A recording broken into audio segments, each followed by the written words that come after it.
दक्षिणी अफ्रीका के घास के मैदानों में एक अनोखा परिवार रहता है। लकड़बग्घों का एक झुंड जिस पर उनकी रानी राज करती है। लेकिन उनका इलाका भयंकर सूखे की मार झेल रहा है। शिकार मिलना मुश्किल है। झुंड को खाने की तलाश में बहुत दूर तक सफर करना पड़ रहा है। हालात इतने सख्त हैं और बच्चों को भी खाना खिलाना है, तो ऐसे में उन्हें एक मुश्किल फैसला लेना होगा। क्या वो अपने बच्चों को छोड़कर उत्तर की तरफ शिकार के लिए जाएं, या बारिश का इंतजार करें और उम्मीद करें कि जानवरों के झुंड खुद उनके पास लौट आएंगे। झुंड को हिम्मती, चालाक और मजबूत बनना होगा, तभी वो इस सूखे से बच पाएंगे। ये वक्त उनके लिए सबसे मुश्किल है।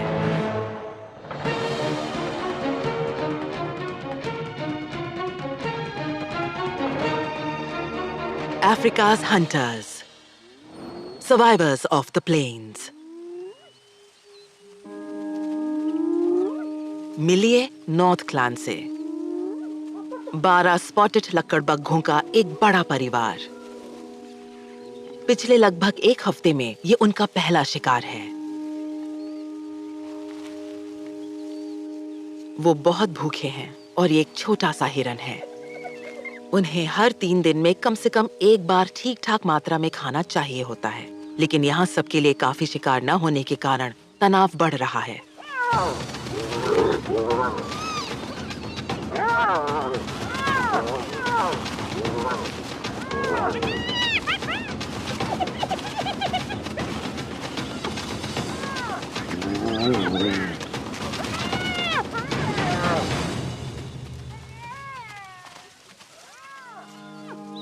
ये झुंड मुश्किल में है। उनकी रानी के 2 बच्चे हैं, एक राजकुमार और एक राजकुमारी। ये अभी 6 हफ्ते के हैं, जो 1.5 साल तक लगभग पूरी तरह रानी के दूध पर निर्भर रहेंगे। उन्हें जिंदा रखना ही उसकी सबसे बड़ी प्राथमिकता है।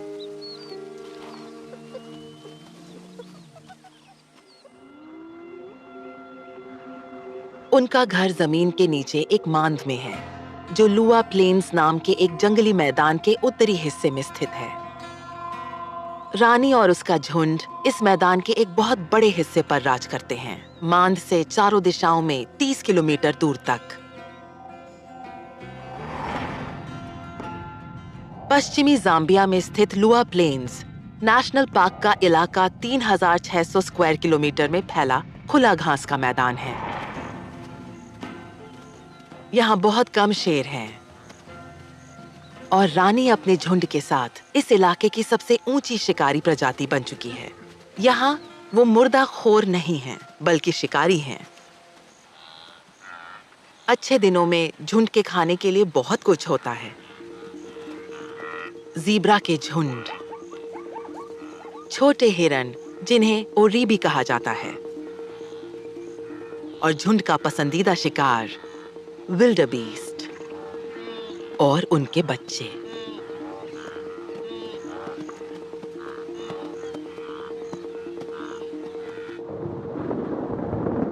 बरसात के मौसम में हजारों विल्डरबीस्ट आमतौर पर लकड़बग्घों के इलाके के बीचों बीच मैदानों में इकट्ठा होते हैं।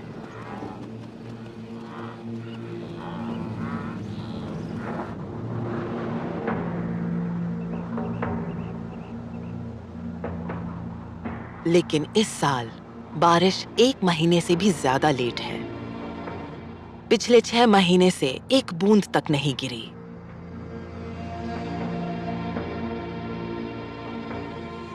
और लुआ का मैदान इस वक्त भयंकर सूखे से जूझ रहा है।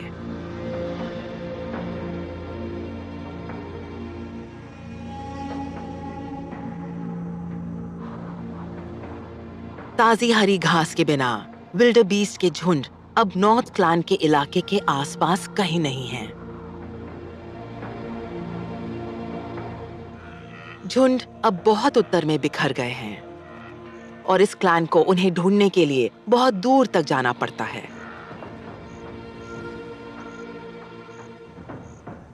कुछ हफ्ते पहले झुंड के कुछ शिकारी उत्तर की तरफ गए थे और कभी नहीं लौटे।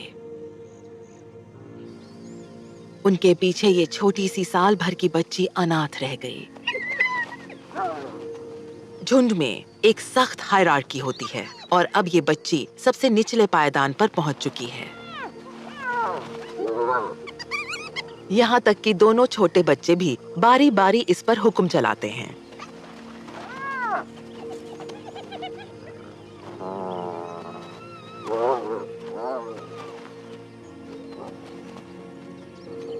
रानी की संतान होने की वजह से झुंड में उनका दर्जा ऊंचा है।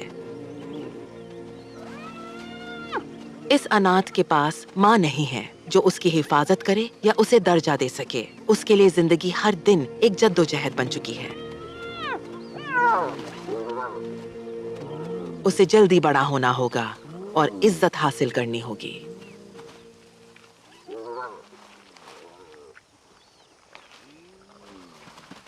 वो मुश्किल से इतनी बड़ी हुई है कि ठोस खाना खा सके और उसके पास माँ भी नहीं है जो दूध दे सके। अब उसके पास बहुत कम विकल्प हैं। उसे जिंदा रहने के लिए हर छोटे से छोटे टुकड़े के लिए लड़ना पड़ेगा। और जब झुंड शिकार पर निकले उसे साथ जाना ही होगा, वरना वो जिंदा नहीं रह पाएगी। बाकी लकड़बग्घों की तरह ये झुंड भी मादा प्रधान है। यहाँ मादाएं राज करती हैं। वो नरों जितनी ही बड़ी और ताकतवर होती हैं।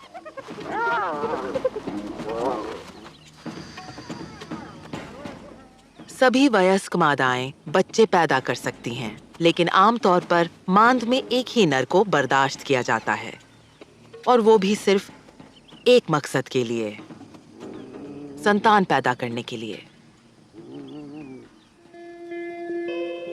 मादा लकड़बग्घों में टेस्टोस्टेरोन का स्तर असामान्य रूप से ज्यादा होता है और इसी वजह से उनके शरीर पर एक बाहरी जननांग विकसित होता है, एक नकली लिंग जो लगभग नर के लिंग जैसा दिखता है। इसीलिए इन्हें अलग पहचानना बहुत मुश्किल होता है। कुछ सालों बाद जब राजकुमार और राजकुमारी बड़े होंगे तो राजकुमारी झुंड के साथ रहेगी, लेकिन राजकुमार को मांद से निकाल दिया जाएगा। उसे खुद अपना रास्ता ढूंढना होगा। वो या तो झुंड से दूर रहकर मांद की रखवाली करने वाला नर बन सकता है या बहुत दूर किसी नए झुंड की तलाश में निकल जाएगा।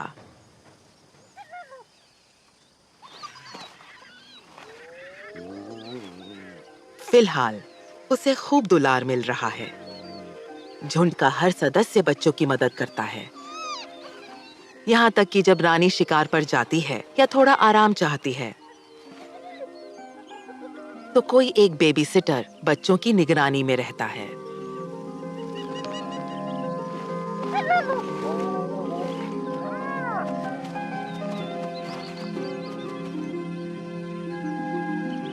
जब बच्चे लगभग 18 महीने के होंगे तो वो ठोस खाना खाना शुरू करेंगे, लेकिन अभी के लिए उनकी माँ का दूध ही उन्हें सब कुछ देता है।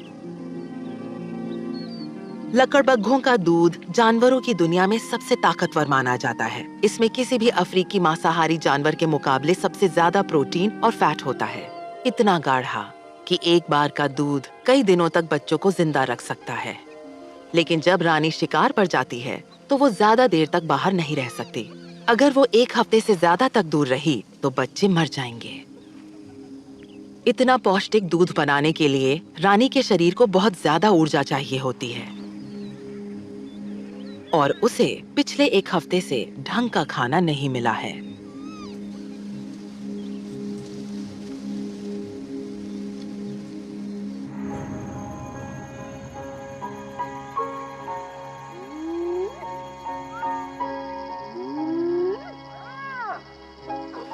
रात की ठंडी हवा के इंतजार में झुंड जागने लगता है।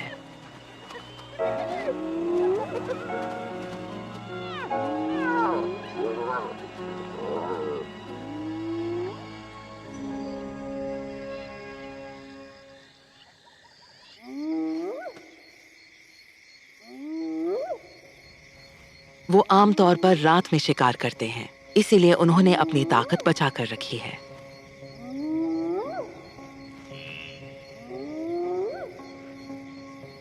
लकड़बग्घे 11 किलोमीटर दूर तक की आवाज सुन सकते हैं और उनकी रात में देखने की क्षमता बेहतरीन होती है।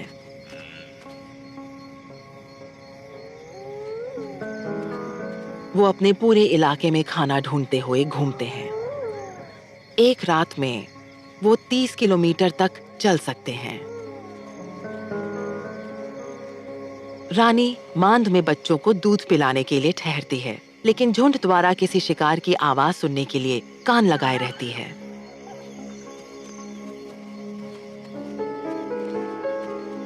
लेकिन जब आसपास कुछ भी नहीं मिलता, तो इतनी पैनी इंद्रियां भी बेकार हो जाती हैं। उन्हें सिर्फ अफ्रीकी जंगली बिल्ली ही दिखाई पड़ती है।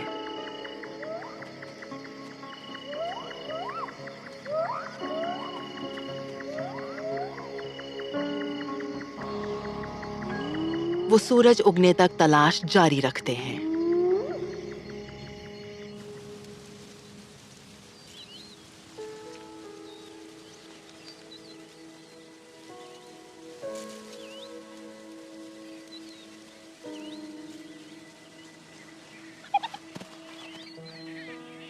रात भर की मेहनत के बावजूद शिकारी खाली हाथ लौटते हैं, लेकिन बच्चे सिर्फ ये देखकर ही खुश हैं कि उनका परिवार सुरक्षित लौट आया है।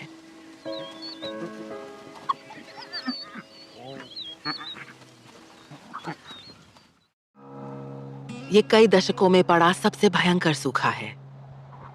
अब तक बारिश आ जानी चाहिए थी और झुंड के आसपास हजारों विल्डरबीस्ट हो जाने चाहिए थे। लेकिन ना तो बारिश का कोई निशान है, न ही दूर तक कोई झुंड नजर आता है। अब रानी को एक मुश्किल फैसला लेना है। क्या वो खतरा उठाकर फिर से उत्तर की तरफ एक और शिकारी दल लेकर जाए, या इंतजार करे कि झुंड खुद उनके इलाके में लौट आए? वो एक बहादुरी भरा फैसला लेती है और झुंड के सबसे अच्छे शिकारी इकट्ठा करती है। वो कई दिनों तक गायब रह सकते हैं, इसलिए एक बेबी सिटर मांद में रहकर बच्चों की रखवाली करेगा। निचले दर्जे की अनाथ बच्ची के पास कोई विकल्प नहीं है, उसे भी शिकारी दल के साथ जाना होगा।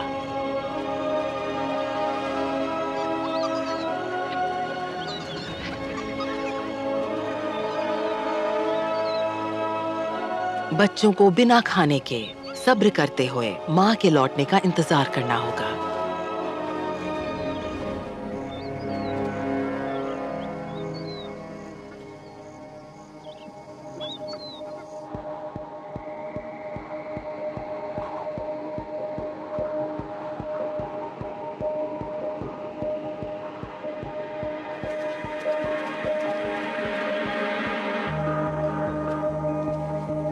कुछ घंटों बाद शिकारी दल मांद से 25 किलोमीटर दूर पहुंच चुका है।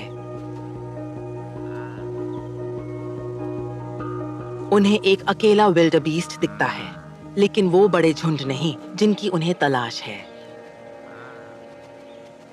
इस इलाके में अकेले नर विल्डरबीस्ट साल भर अपने इलाके में रहते हैं। जब बारिश लौटेगी और मादाओं वाले बड़े झुंड आएंगे, तो वही प्रजनन के लिए सबसे बेहतर जगह पर होंगे। वो अपना पूरा दिन अपने पड़ोसियों से लड़ते हुए अपनी शक्ति का प्रदर्शन करते हुए बिताते हैं।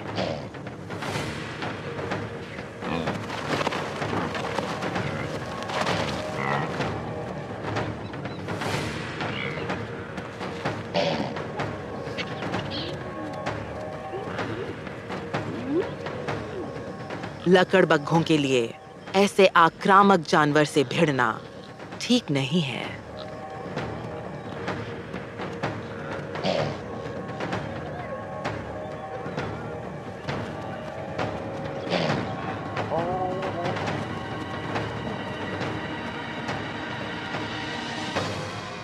वो और उत्तर की ओर बढ़ते हैं।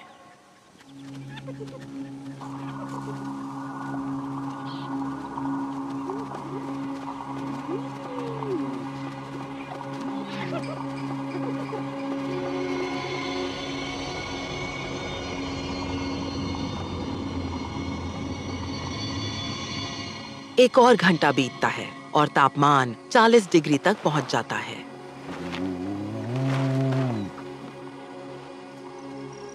ज्यादातर शिकारी रुककर आराम करने लगते हैं।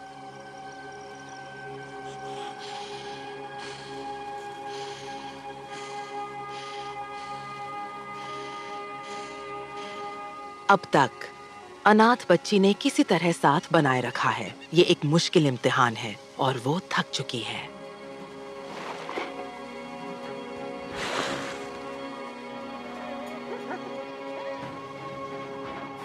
लेकिन भूखी रानी आगे बढ़ती रहती है, अकेली।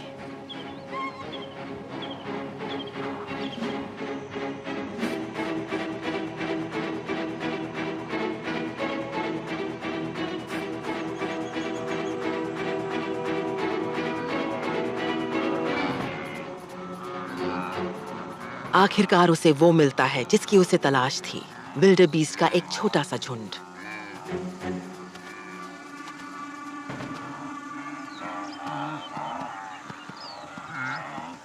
इस बार मादाओं और उनके बच्चों के साथ।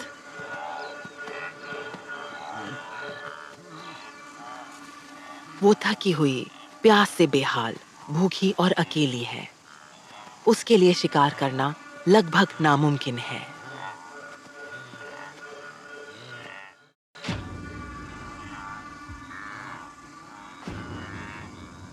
शिकार करने के लिए लकड़बग्घे आमतौर पर टीम वर्क पर भरोसा करते हैं, लेकिन रानी हाइना के पास अब कोई दूसरा रास्ता नहीं है। उसे ये काम अकेले ही करना होगा।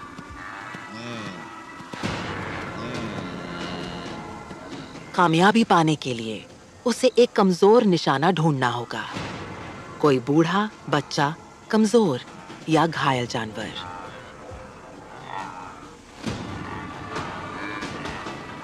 वो झुंड को दौड़ाती है और कमजोर जानवर को ढूंढती है।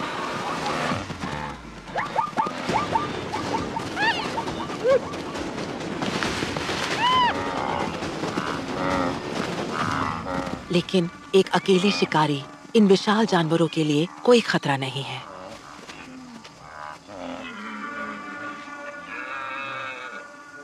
अब रानी के सामने एक और मुश्किल है। उसे अपने शरीर का तापमान घटाना है।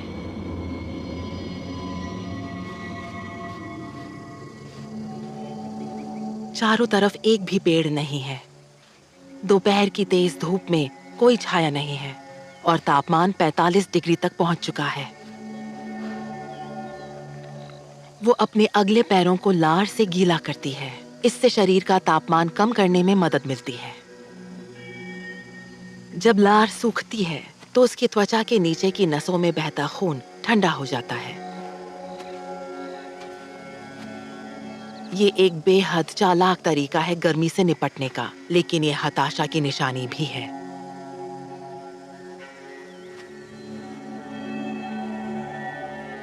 रानी पूरे दिन बिना खाने और पानी के भागती रही है।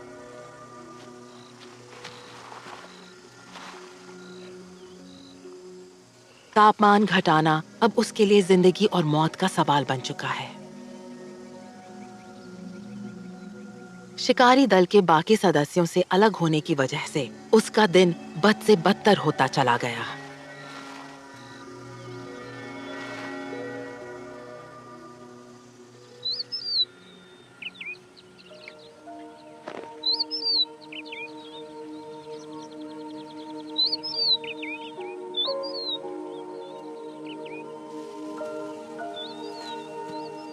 बाकी शिकारियों का झुंड 8 किलोमीटर पीछे है। उन्होंने दिन का सबसे गर्म हिस्सा सोकर काट लिया था।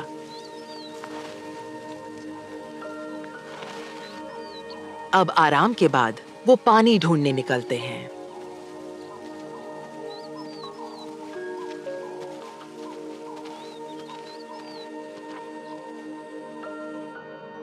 घास के सूखे मैदानों में यहाँ-वहाँ छोटे-छोटे हरे घेरे बचे हैं। पिछली बारिश के अवशेष। वहीं हैं पानी भरे गड्ढे। सबसे पहले अनाथ बच्ची को पानी मिलता है और वो बाकी शिकारियों को वहां ले जाती है।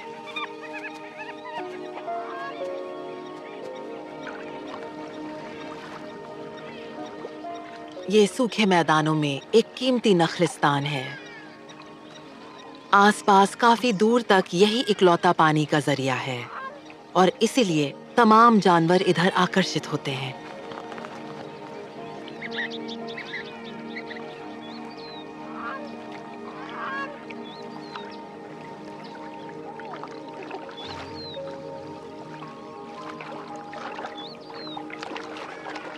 अनाथ बच्ची और शिकारी कुछ खाने को तो नहीं पा सके, लेकिन कम से कम उन्हें पानी और ठंडक मिल गई।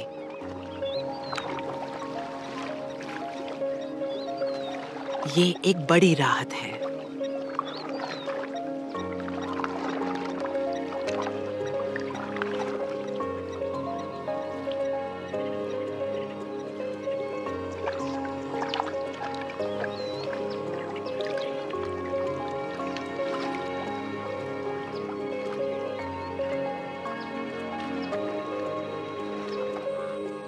यहाँ तक कि दुर्लभ विल्डरबीस्ट भी पानी पीने यहीं आते हैं, जिससे शिकारियों की नजर उन पर पड़ जाती है।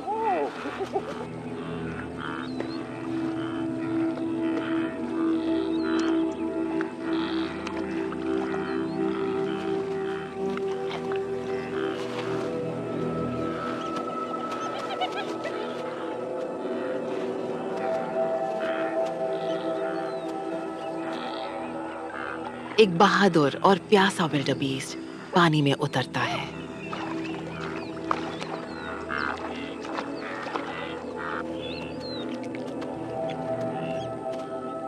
वो साफ तौर पर डरा हुआ है।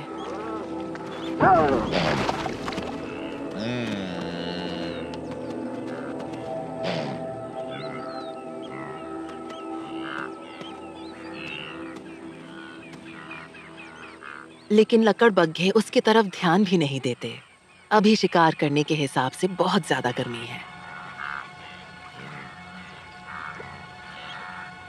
वो अंधेरा होने के बाद अपनी किस्मत आजमाएंगे।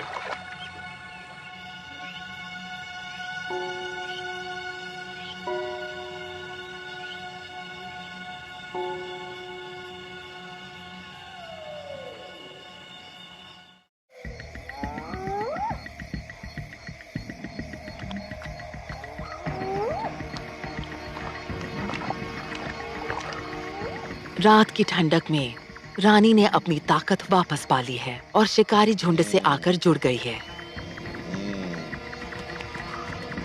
अब और ज्यादा विल्डरबीस्ट पानी के गड्ढे के पास इकट्ठे हो रहे हैं।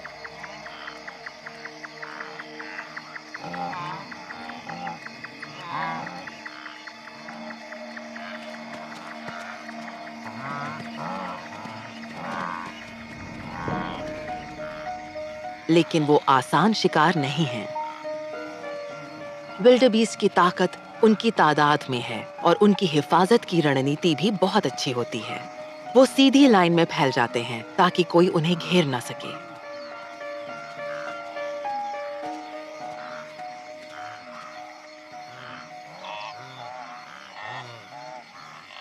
लेकिन जो पीछे रह जाए वो निशाना बन सकता है।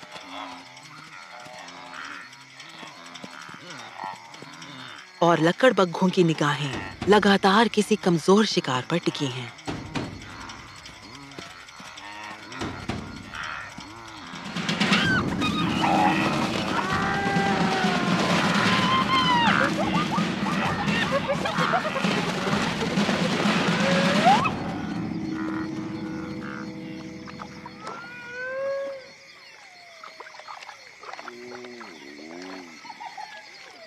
झुंड को शिकार में कामयाबी मिलती है।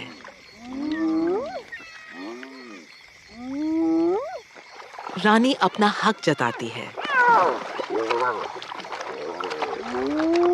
और अपनी पसंद का हिस्सा चुनती है।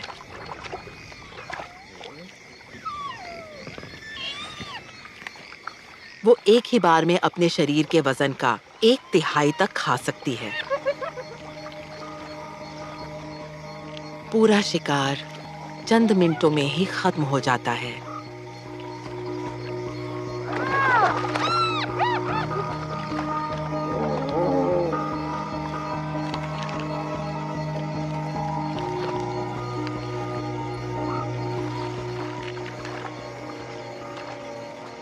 आखिरकार सबका पेट भर जाता है।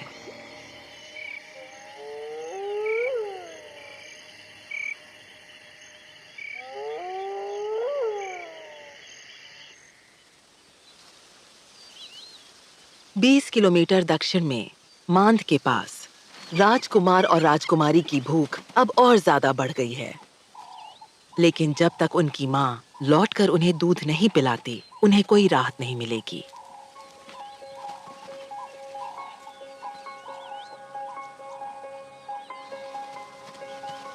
माँ की गैर मौजूदगी में और किसी भी खतरे से बेखबर दोनों बच्चे अब और दूर निकलने की हिम्मत कर रहे हैं।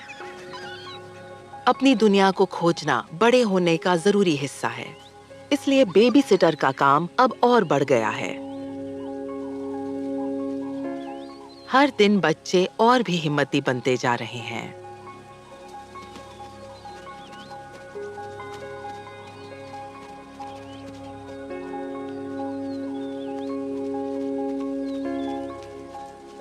वो नजर रखती है और ध्यान देती है कि बच्चे ज्यादा दूर ना जाएं।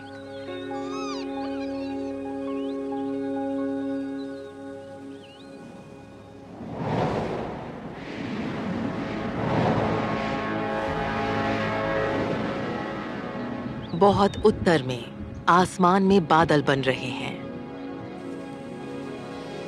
शिकारी झुंड घर लौटने की लंबी यात्रा शुरू करता है। रानी को अपने बच्चों के पास पहुंचना है, लेकिन सफर धीमा है। पिछली रात के शिकार में झुंड का एक सदस्य घायल हो गया था और उसके लिए मांद तक पहुंचना मुश्किल होगा।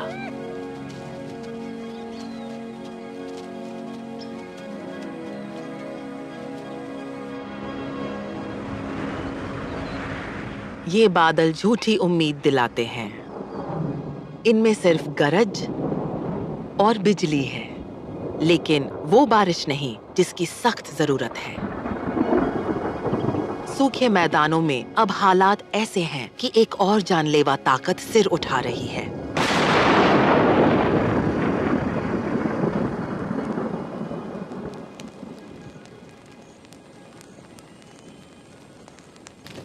जंगल की आग।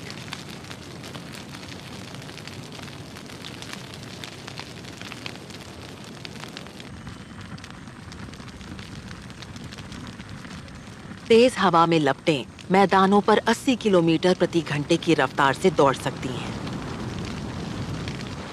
और उनका तापमान 1000 डिग्री से ज्यादा पहुंच जाता है। वो अपने रास्ते की हर चीज को निगल लेती हैं। आग शिकारियों और मांद के बीच फैल गई है। रास्ता बंद हो गया है। रानी अपने साथियों को आग के चारों तरफ घुमाते हुए लंबा रास्ता चुनती है। इससे सफर में एक दिन और जुड़ जाएगा। उनके लिए बुरी खबर, लेकिन दूसरों के लिए दावत।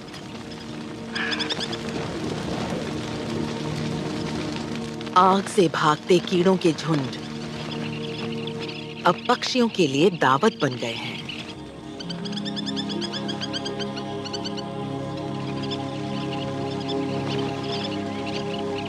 ब्रैटन कोल्स नाम के पक्षी 8000 किलोमीटर दूर रशिया से उड़कर इन मैदानों तक आए हैं।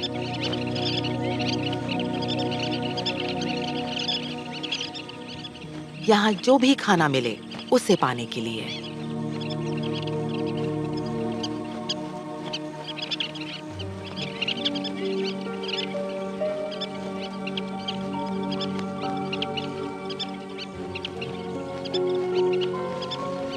आग भले ही विनाशकारी लगे, लेकिन वो इन घास के मैदानों को फिर से जिंदा कर देती है। सूखे पेड़ पौधों को उपजाऊ राख में बदल देती है।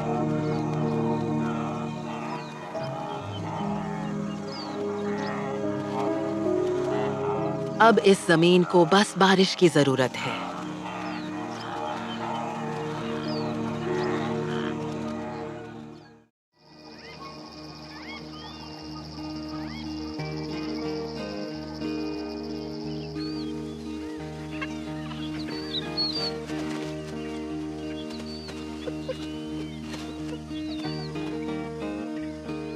3 दिन की लंबी यात्रा के बाद शिकारी झुंड आखिरकार मांद पर लौटता है।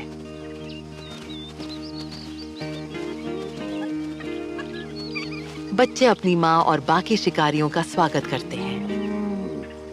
हर बार जब झुंड के सदस्य एक दूसरे से मिलते हैं तो वो एक खास रिवाज निभाते हैं। एक दूसरे के गुप्तांगों को सहलाते हैं और गंध से निशान लगाते हैं। ये रस्में पारिवारिक रिश्तों को मजबूत करती हैं और झुंड की रैंकिंग को दोबारा स्थापित करती हैं। कम दर्जे की सदस्य होने के नाते बेबी सिटर सबसे पहले ये अभिवादन शुरू करती है। शिकार की इस यात्रा ने अनाथ बच्ची को बहुत कुछ सिखा दिया है। वो अब बड़ी हो गई है और धीरे धीरे झुंड का सम्मान हासिल कर रही है। उन बच्चों के लिए जो पूरी तरह माँ के दूध पर जिंदा हैं, रानी का लौटना बिल्कुल सही वक्त पर हुआ है। और झुंड के लिए एक और खुशखबरी भी है।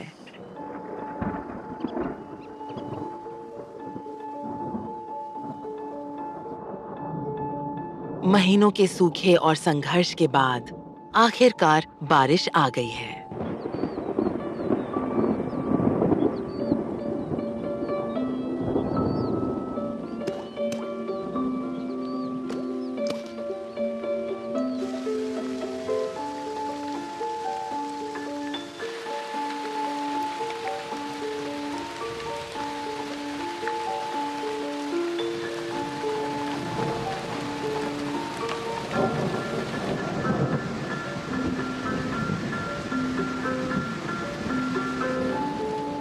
सिर्फ कुछ घंटों में अरबों लीटर पानी जमीन पर बरसता है।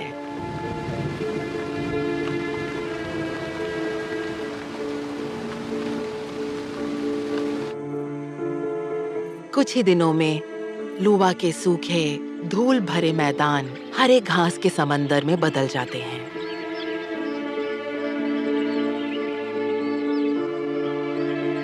सूखे पानी के गड्ढे भरने लगते हैं और कई जगहें फिर से दलदली जन्नत बन जाती हैं।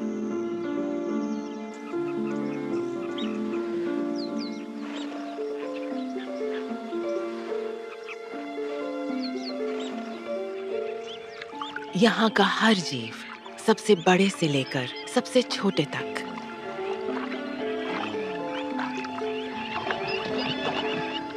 इसी पल का इंतजार कर रहा था।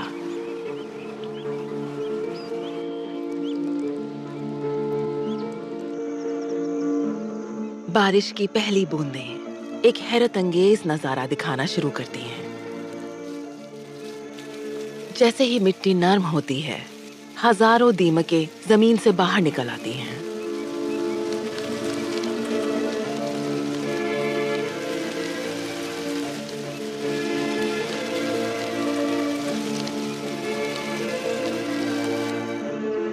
पूरा आसमान उनके सुंदर लेकिन बहुत कम वक्त के प्रजनन नृत्य से भर जाता है। साल में बस एक बार उन्हें प्रजनन का यह मौका मिलता है। पंखों वाली रानियां और नर नई कॉलोनियां बनाने के लिए उड़ते हैं।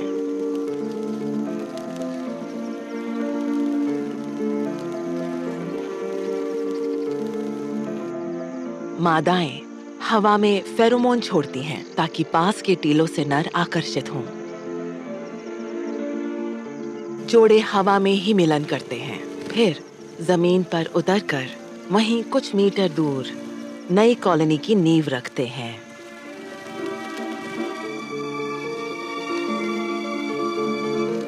लुआ प्लेन्स में ये पहला संकेत है कि जिंदगी का नया चक्र शुरू हो चुका है।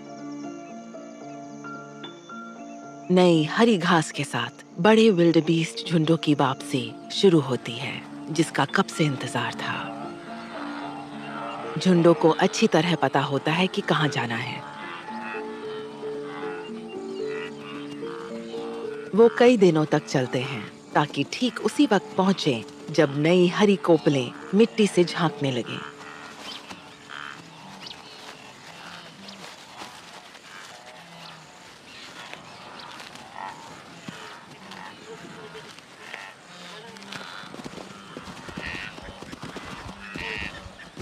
विल्डेबीस्ट के साथ उनके बच्चे भी हैं।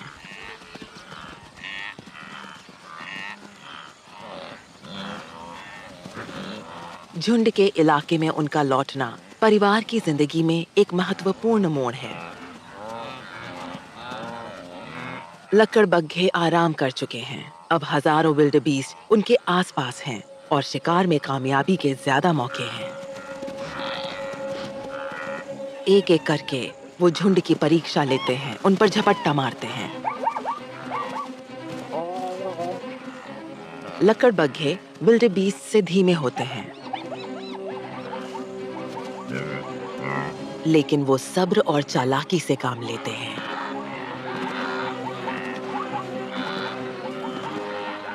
वो पीछा छोड़ देने का दिखावा करते हैं, लेकिन ये उनका दांव होता है।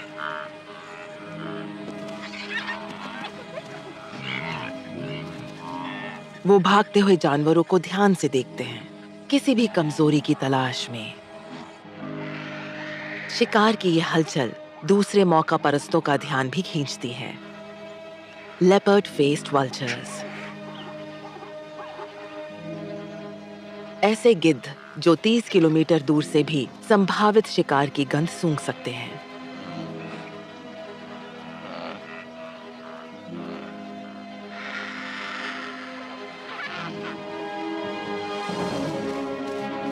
लकड़बग्घे बार बार विल्डेबीस्ट और ज़ीब्रा के झुंड को दौड़ाते हैं।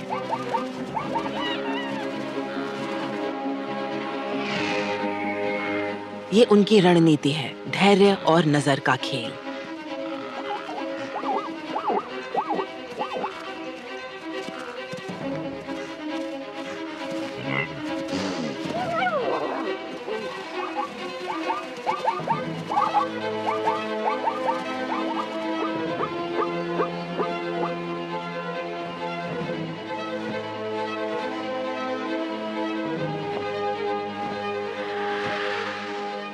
आखिरकार कामयाबी मिलती है।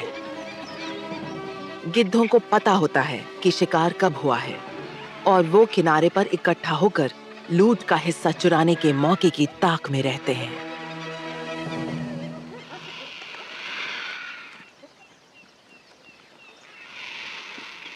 रानी और उसके शिकारी साथियों के लिए ये एक बढ़िया भोजन है।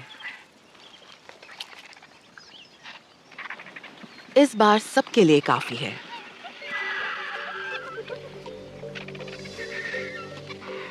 लेकिन फिर भी उन्हें गिद्धों को खदेड़ना पड़ता है।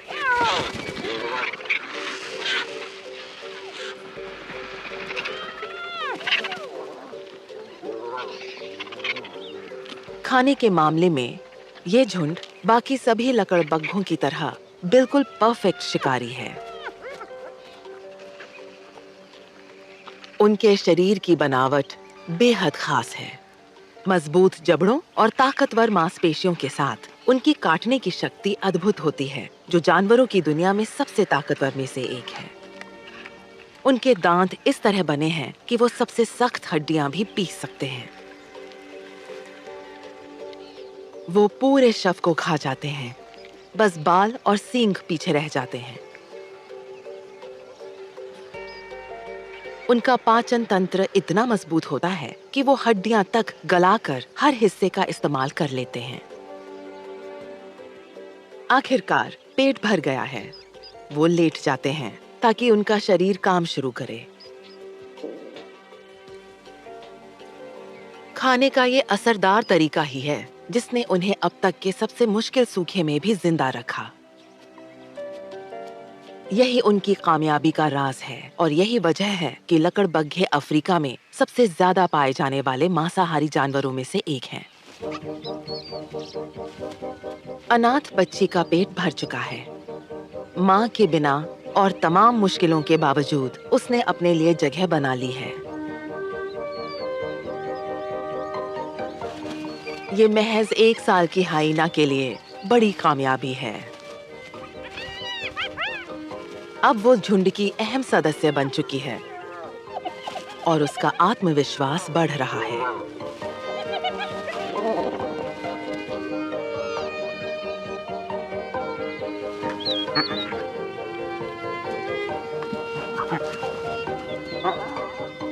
वो अब झुंड में सबसे निचले पायदान पर नहीं है।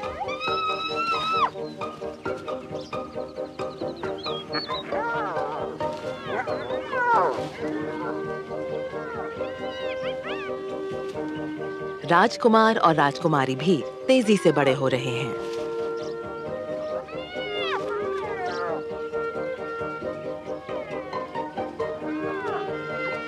वो मांद के पिछले हिस्से में एक नया बिल खोद रहे हैं।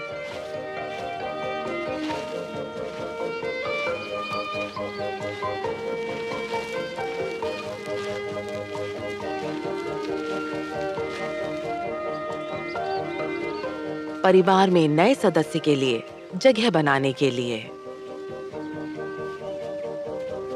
झुंड की एक और मादा ने बच्चे दिए हैं और वो अपने 2 हफ्ते के बच्चे को बाकी परिवार से मिलवा रही है।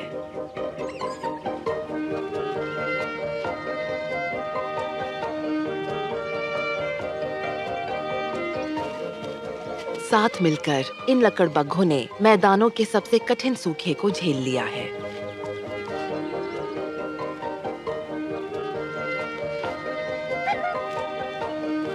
और अब परिवार बढ़ रहा है। उत्तर से लौटते हजारों विल्डबीस्ट के साथ मैदानों के इन सच्चे सर्वाइवर्स के लिए अच्छे दिन आने वाले हैं।